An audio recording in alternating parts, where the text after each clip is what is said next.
Hello, welcome back to Let's Use the C Word.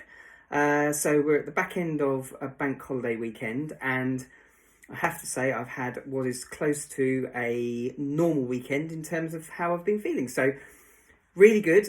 So taste is kind of been good over the whole weekend. Felt pretty normal in terms of most of the things that I've been eating.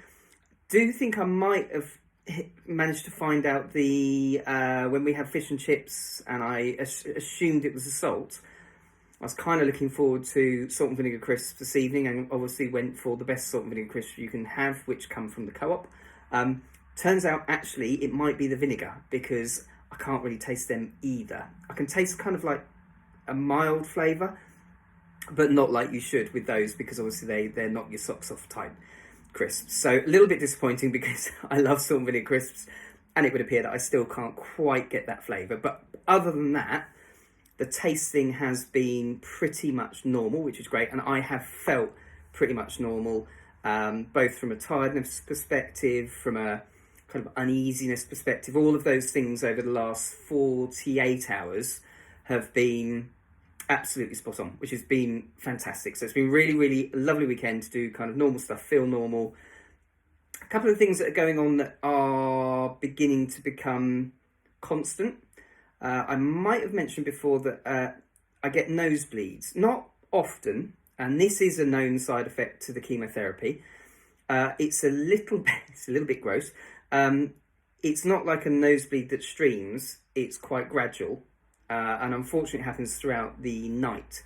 So early hours of the morning, certainly in the morning, my nose is very blocked, and it's blocked with blood, basically. So you have to kind of sort that out, and then once you've sorted that out, what that does is actually trigger it to bleed a little bit more. So a little bit of a kind of ongoing side effect, but it is something that we have been told is quite normal. So I'll keep an eye on it, see how things go. I might probably mention it to the nurse when I go in for the chemotherapy on Thursday, or possibly when I go for my bloods on Wednesday. So that's something to keep an eye on. A couple of other bits and pieces. So I've got some dates for surgery, and also what they do first is they wait for the chemotherapy to be fully out of my system, which they say is 2 weeks. So from my last session, which will be on the 15th of September, I think that's right, on the 29th of September, which happens to be my birthday, I will be completely chemotherapy free in terms of what's actually in my body. So that's a really nice thing. And then what they do after that is they wait a couple of weeks beyond that, and then they'll do a laparoscopy. I can never say it. But effectively, it's the keyhole surgery, where they're going to actually go and have a little look, see what's happened in terms of the cancer through the chemotherapy. And then they'll just basically make an assessment, ensure that they're comfortable with where everything's at. And then we've got that's on the 20th of October, by the way. And then we've got the surgery, which is booked in for the 9th of November. I'll have to go in the night before.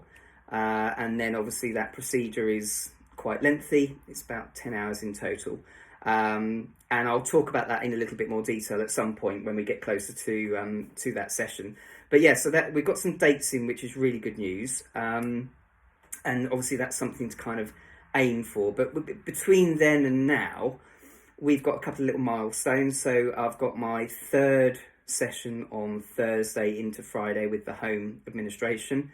Then there's obviously that standard 2-week wait, and then the final session, and then that kind of milestone of being chemotherapy free on my birthday. So that'd be quite cool. And what I'm expecting this time around is kind of some of the stuff that I had last time, possibly turned up a bit, but we don't know. So I'm going to just sit tight, see what happens, see kind of how it goes. But actually, if some of those things do happen again, in a weird way, because I've had them before and I've got an idea about how long they last, it makes it slightly easier to manage, because you kind of go, okay, so we've got a bit of insomnia that we know is kind of 4 to 5 days. We've got the tasting that might happen, might not.